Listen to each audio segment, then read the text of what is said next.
Hello tout le monde, j'espère que vous allez super bien. Alors on a fait 2 vidéos sur l'éducation dite normale, l'éducation scolaire et aujourd'hui on va parler de l'éducation civique. Qu'est-ce que l'éducation civique? L'éducation civique, c'est l'éducation dans la société. Le savoir-vivre et savoir vivre en société avec les autres personnes. Je viens d'un endroit, un quartier populaire, où le respect malheureusement se fait de moins en moins. Les gens dans le bus hurlent, les gens dans l'immeuble ne respectent rien, il n'y a plus aucune valeur et principe des anciens. Malheureusement, la plupart de ma génération et de la génération qui arrive, en tout cas dans des quartiers populaires, ne respectent vraiment plus personne. Ils se pensent seuls au monde, ils se pensent les rois du monde et ils pensent qu'ils n'ont rien à devoir ni à personne. Aujourd'hui, on arrive dans un monde où il y a beaucoup plus d'égoïsme. Encore plus que l'égoïsme, il y a l'égocentrisme. Être égocentré, être centré sur son ego et sur soi-même. Malheureusement, dans un monde où on est tous des êtres humains, où on partage tous un quotidien, que ça soit à petite échelle, à moyenne échelle ou à grande échelle, on partage tous cette terre. Je pense que le savoir-vivre vient d'une part un peu de tout le monde. Il faudrait que tout le monde mette sa pierre à l'édifice. Pour que tout le monde sache vivre en communauté et avec les autres. Je vais vous raconter un exemple de ma propre vie. Personnellement, je fume et je prends les transports. À l'arrêt de bus, à l'arrêt de tram, etc. J'ai tendance à toujours demander à la personne qui était là avant moi si ça la dérange si je fume. La plupart des gens, sans dire vraiment la totalité des gens, sont tellement choqués et j'ai souvent des retours qui me disent « C'est rare qu'on me demande ça, on me l'a jamais demandé ». Et je leur dis « On sait jamais, faut se mettre à la place des autres ». Par exemple, la personne va avoir un problème pulmonaire ou un problème de respiration ou quelqu'un qui vient juste d'arrêter de fumer et c'est compliqué de sentir l'odeur. Je pense qu'on vit en société et certains de nos choix, on n'a pas à les faire subir à la personne en face. Souvent, quand il y a des enfants, je m'éclipse, donc je sors de l'arrêt de bus pour aller beaucoup plus loin parce que j'ai même pas besoin de demander. Un enfant n'a pas à subir la fumée de quelqu'un qui fume juste à côté. Je pense que c'est des petites valeurs comme ça. Par exemple, dans les transports, attendre que les gens descendent pour monter. C'est pas grand chose, mais c'est du respect. Les gens se bousculent pour vite avoir une place. La plupart des gens ne remarquent même pas les personnes âgées qui tiennent à peine debout dans les transports. C'est vraiment aujourd'hui un savoir-vivre que j'ai du mal à comprendre. Petite, il y en avait beaucoup du savoir-vivre. Petite, je voyais les gens s'entraider. Porter les courses d'un inconnu pour l'aider à aller jusqu'à l'arrêt de bus. Ou faire des petites attentions, des petits sourires, des petites blagues, des petits bonjours. Et en fait, ça se perd de plus en plus. Tout le monde est matrixé par métro, boulot, dodo. Il n'y a plus aucun savoir-vivre. Il n'y a plus aucun temps passé avec des inconnus. Juste un instant. Le temps d'un sourire, le temps d'une blague, le temps d'un chemin, d'un transport, etc. Un jour, j'ai fait une expérience sociétale. En bas de chez moi, je promène souvent mon chien. Et aucun des voisins se disent bonjour, à part ceux qui se connaissent depuis un petit moment. Et je me suis amusée à dire bonjour à chaque fois que quelqu'un montait ou descendait de l'immeuble. En bas de l'immeuble où je promène mon chien. Et progressivement, au bout d'un mois ou deux, c'est plus moi qui disais bonjour. C'était les voisins qui finissaient par me demander comment tu vas? Et on commençait une conversation avec respect et bienveillance. Et je pense que si on continue dans l'égoïsme, dans le côté égocentrique, on n'arrivera jamais à créer des liens d'humains. Sans oublier que notre âme d'humain est vraiment la principale. Beaucoup de gens pensent qu'il y a des gens qui sont nés mauvais. En fait, non. On est tous bons. On devient mauvais. C'est les expériences de la vie qui font qu'on devient une mauvaise personne. Il n'y a pas si longtemps, j'ai entendu une phrase qui dit « Le gentil a choisi la force de la gentillesse parce qu'il n'a pas voulu la force de la méchanceté. La force de la méchanceté, être une mauvaise personne, c'est beaucoup plus facile qu'être une bonne personne. Être une bonne personne, ça demande du travail sans relâche, des efforts constants et un développement personnel proéminent. En sachant que la plupart des gens se contentent d'être méchants, de se renvoyer la balle de la méchanceté. On m'a fait du mal, je vais me venger, ou je vais faire encore pire.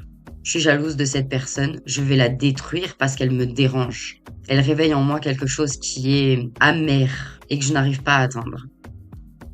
Depuis la nuit des temps, on fait ce cercle vicieux à se prendre une balle de négatif et la renvoyer à quelqu'un d'autre. Et on continue infiniment. Je pense que c'est un genre d'égrégore.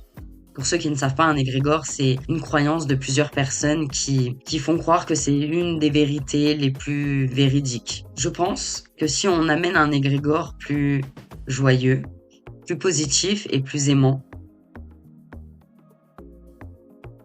le monde tournerait déjà beaucoup mieux. Je vous invite à, quand on vous envoie une balle négative, à renvoyer des petits bisous et des petits cœurs. Ça fait monde des bisounours, je vous l'accorde. Mais faut savoir avoir le juste milieu de protéger ses limites, protéger son être et ce qu'on veut dans le monde, tout en étant une bonne personne. L'un n'empêche pas l'autre. C'est juste un curseur à mettre à niveau. À ne surtout pas oublier que ce qu'on fait sur Terre, les petites graines qu'on plante à chaque instant de notre vie, les choix qu'on prend, les décisions font le futur qu'on aura demain. Donc en fait, le côté éducation civique, c'est le savoir-vivre. Je viens d'un pays qui est la France et je suis encore dans un pays qui est la France. C'est mon pays d'amour. C'est, pour moi, c'est le plus beau des pays. Voilà, je l'aime tellement que, voilà. Ce pays a beaucoup de cultures, beaucoup de richesses, et aujourd'hui on a un mélange de toutes les cultures. Malheureusement, on a la plupart du temps les mauvais côtés de toutes ces cultures. Et je pense que faudrait plutôt valoriser les bons côtés, les côtés satisfaisants, les côtés enrichissants pour les uns et pour les autres, et non cultiver cette haine de méchanceté qui finit par avoir des gens qui sont racistes. On peut comprendre les gens qui sont racistes.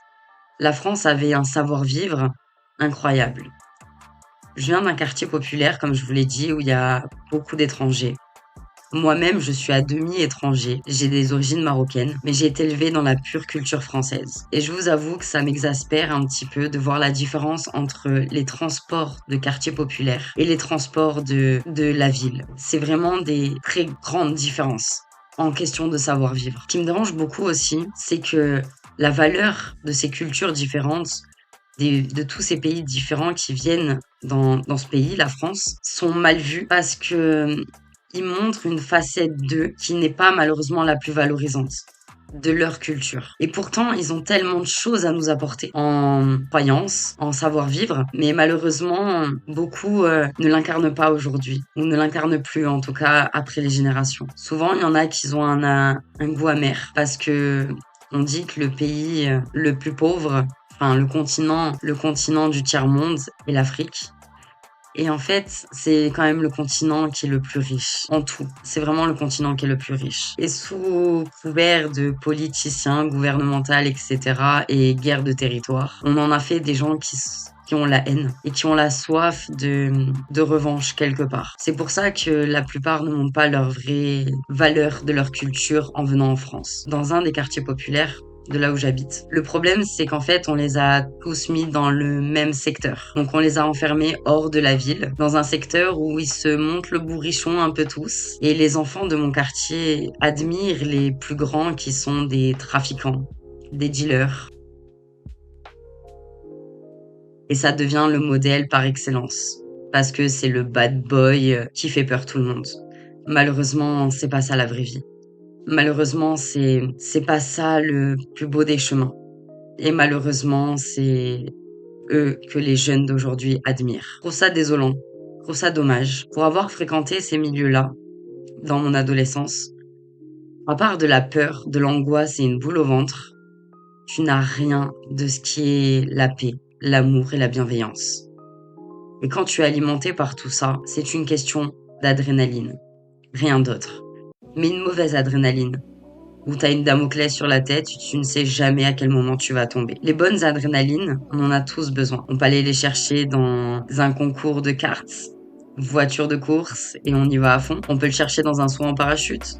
Des choses à sensation qui donnent de l'adrénaline où il n'y a aucun problème ou aucun risque pour nous et la personne en face. Je pense que c'est un état de conscience et j'ose espérer que la plupart en auront conscience très rapidement. Je stigmatise un petit peu les quartiers, mais c'est ce qu'on voit le plus gros et je suis bien placée pour en parler. Et pourtant, ces jeunes de cité, ces jeunes qui trafiquent, ces jeunes qui font de la grosse MERDE ont des capacités énormes, ont un savoir énorme.